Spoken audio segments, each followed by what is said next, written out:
सर्वभूतानि कौन्तेय प्रकृतिं यान्ति मामिकाम् कल्पक्षये पुनस्तानि कल्पादौ विसृजाम्यहम्।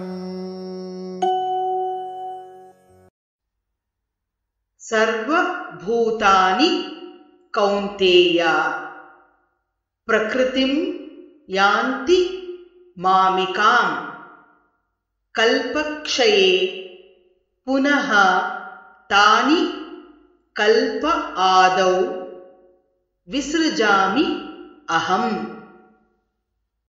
सर्वभूतानि कौन्तेय सर्वभूतानि कौन्तेय प्रकृतिं यान्ति मामिकाम् प्रकृतिं मामिकाम् कल्पक्षये पुनस्तानि कल्पक्षये पुनस्तानि कल्पादौ विसृजाम्यहम् कल्पादौ विसृजाम्यहम्।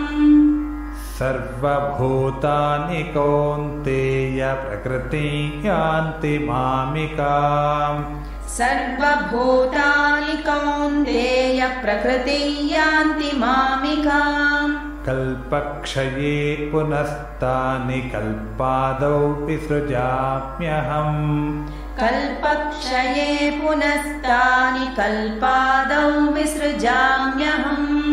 सर्वभूतानि कौन्तेय प्रकृतिं यान्ति मामिकाम् कल्पक्षये पुनस्तानि कल्पादौ विसृजाम्यहम्। सर्वभूतानि कौन्तेय प्रकृतिं यान्ति मामिकाम् कल्पक्षये पुनस्तानि कल्पादौ विसृजाम्यहम्।